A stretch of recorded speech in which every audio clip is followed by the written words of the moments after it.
Over the years, Clarington Museums has had numerous visitors come through our doors to research their family or home. They've shown us different artifacts they have found in their attic, or shared with us stories of strange events that have taken place here in Clarington. We'll be sharing some of these tales with you as we virtually tour the streets of Bowmanville. Bowmanville is a town that is no stranger to the paranormal or the odd.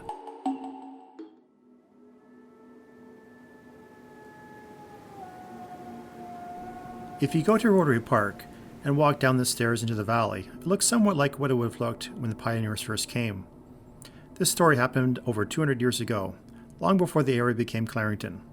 Early settlers in Upper Canada experienced a great overabundance of wolves. To aid with the extermination of the wolves, the government offered a bounty of $6 for each wolf killed. Thomas Conant was a young man who lived in this area in the early 1800s.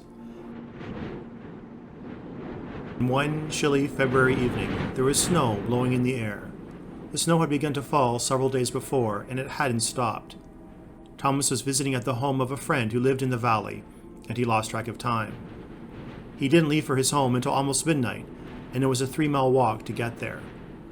As he stepped out the front door and into the darkness, he felt a deep chill creep up his spine. He walked fast through the dark woods, trying not to let his fear of the night overcome him. Suddenly, he froze in his tracks.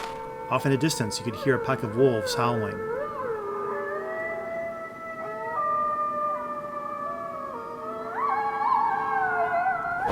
He sped up, and began to look for a tree that he could climb and reach the branches.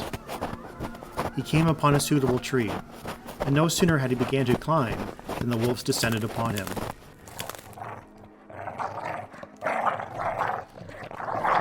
They circled the tree, howling into the air, and leapt towards him. He hung onto the branch because he knew that to let go would surely mean his death.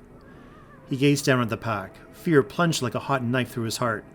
Eyes of the wolves were as red as blood, and their bodies had a translucent glow. He quickly shut his eyes and focused all his attention onto his grip. Hours later, the sun began to rise as Thomas gazed down again at the wolves, in hopes of them soon disappearing. They began to vanish, but not as Thomas had thought. Instead of running away, one by one as the sunlight touched their fur, they began to fade into thin air. He could hardly believe his eyes as soon as the wolves were all gone. He was so scared that even after the wolves had faded away, he still clung to the tree. Eventually, a couple of men walking through the woods came upon him and helped him down. As they talked to him, they decided that he must have gone into a state of shock due to fear and the cold. But Thomas knew what he had seen, and it had been real. As time has passed, other stories of ghost wolves haunting these woods have crept into local legend.